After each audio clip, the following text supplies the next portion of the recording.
زید ابن حارثہ تو آپ کے منہ بولے بیٹے تھے, تو عربوں نے بہت تانے دیے, اتنے تانے کہ نبی صلی اللہ علیہ وسلم نے ارادہ کیا میں نکاح نہیں کر رہا بھائی, یہ تو عرب پیچھے پڑ جائیں گے. تو اللہ نے فرمایا کہ جب ایک چیز حلال ہے تو آپ کو کرنی پڑے گی. تو ہر چیز پہ انہوں نے جو بھی موقع ملا انہوں نے تانا دیا. قبلہ تبدیل ہوا, اتنے تانے دیے کہ بھائی جو صدیوں سے قبلہ چلا آ رہا تھا اس کو محمد صلی اللہ علیہ وسلم نے تبدیل کر کے بیت اللہ بنا دیا, ہر چیز پہ. لیکن ایک ضعیف سے ضعیف تاریخی روایت نہیں ملتی جس میں آتا ہو کہ لوگوں نے, عربوں نے مکہ میں یا مدینہ میں یا اس دور کے غیر مسلموں نے نبی کے اس طرز عمل پہ انکار کیا ہو کہ انہوں نے 9 سال کی بچی سے نکاح کیوں کیا. کسی نے بھی نہیں, اس لیے کہ وہ سمجھتے تو ٹھیک ہے سب کرتے ہیں. تو چونکہ جناب پروفیسر غامدی صاحب شاید اس زمانے کے کلچر کو جانتے نہیں ہیں یا جان بوجھ کر ایک نئی چیز مارکیٹ میں لانا چاہتے ہیں, اس لیے وہ یہ باتیں کر رہے ہیں کہ 9 سال نہیں تھی 17 سال تھی. ایکچولی میں نے ان کا پورا کلپ سنا ہے کہ ایکچولی وہ ہوا یوں تھا کہ آپ صلی اللہ علیہ وسلم کو گھرداری کے لیے خاتون کی ضرورت تھی, تو وہ 9 سال کی بچی نہیں ہو سکتی. وہ بھائی کس نے کہا کہ نبی کو گھرداری کے لیے خاتون کی ضرورت تھی؟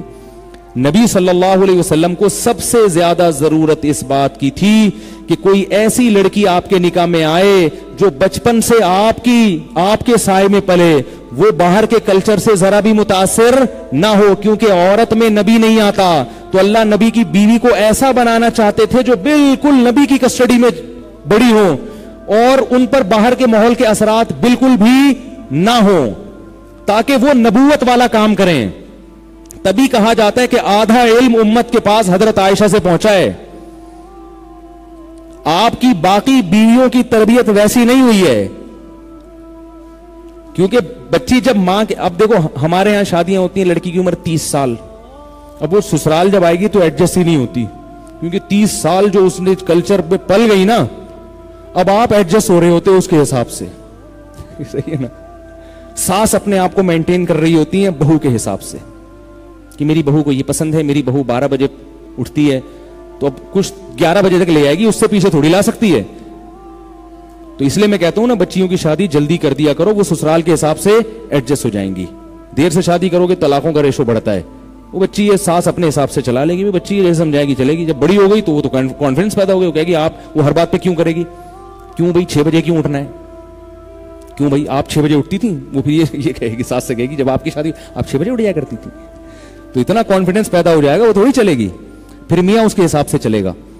تو نبی آخری نبی ہیں, آپ صلی اللہ علیہ وسلم کے بعد کوئی نبی. آپ اس تناظر میں دیکھیں نا, غامدی صاحب نے ایک الگ اسٹائل پیش کیا تناظر کا.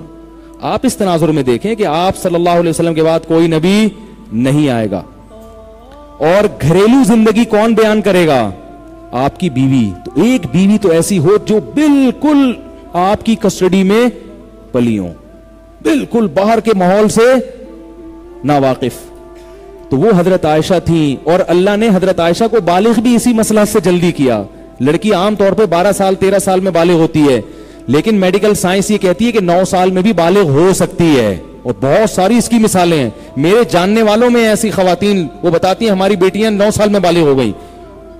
تو یہ جو الزام لگایا جاتا ہے نا کہ بالغ ہی نہیں تھی, یہ الزام بھی غلط ہے. حضرت عائشہ کا بیان ہے کہ میں 9 سال میں بالغ ہوئی تھی. تو 9 سال میں حضرت عائشہ بالغ ہوئی ہیں, 6 سال میں آپ کا نکاح ہوا, 9 سال میں بلوغت کے بعد آپ کی رخصتی ہو گئی, تاکہ عہد نبوت میں نبوت کے سائے میں پلیں. تبھی, اور پھر اس میں حکمت یہ بھی تھی کہ جتنی کم عمر ہوں گی تو نبی کی وفات کے بعد ان کو زندہ رہنے کا ٹائم زیادہ ملے گا, موقع زیادہ ملے گا. تبھی تو آپ دیکھیں کہ کوفہ سے بھی لوگ آ رہے ہیں حضرت عائشہ کے پاس مسائل پوچھنے کے لیے. بس اسلام دنیا میں پھیل چکا تھا, کہاں کہاں سے لوگ آتے تھے, اور کیسا حضرت عائشہ نے علم دیا ہے. لوگ آ کے پتہ کیا کرتے تھے, لوگ کیا کرتے تھے, حضرت عائشہ کی بہن تھی حضرت اسما, حضرت عائشہ کے تو اولاد نہیں تھی, حضرت اسما کے اولاد تھی. لوگ اپنے دودھ پیتے بچوں کو ان کے پاس بھیجتے تھے, ان کو فیڈ کرا دیں تاکہ حضرت اسما ان بچوں کی ماں بن جائیں اور حضرت عائشہ خالہ بن جائیں, تاکہ یہ بچے بڑے ہو کر حضرت عائشہ سے مسائل سیکھیں. اور پردے کی ضرورت, کیونکہ پردے میں مسائل سیکھنا مشکل ہے, پردے کی پابندی ہٹے گی تو فیس ٹو فیس بات کرنا آسان. اس نیت سے کتنے لوگوں نے حضرت اسما کا دودھ پلایا اپنے بچوں کو. اب حضرت عائشہ اس وقت 90 سال کی ہوتی تو لوگ کہتے کیا بھائی ابھی تو یہ دنیا سے جانے والی ہیں. وہ جوان تھی, لوگوں کو پتا تھا بھائی ہمارا بچہ جب تک جوان ہوگا اس وقت تک امید ہے حضرت عائشہ زندہ رہیں گی. کتنے لوگ بچوں نے دودھ پیے اس وقت پتا ہے آپ کو, بہت سے لوگوں نے. اپنے بچوں کو دودھ پلایا اور حضرت عائشہ سے تاکہ پردہ نہ ہو ان کا, اور یہ علم سیکھیں ان سے. تو یہ حکمتیں ہیں جو پروفیسر صاحب کی سمجھ میں نہیں آ رہی, اس لیے انہوں نے بخاری کی حدیث کا انکار کر دیا. اس پہ کہنے کے لیے اور بہت کچھ ہے. تو آپ کو بھی کوئی 9 سال کا رشتہ آ رہا ہے, کر لیں. پروفیسر صاحب سے پوچھنے کی ضرورت لیکن آئے گا نہیں.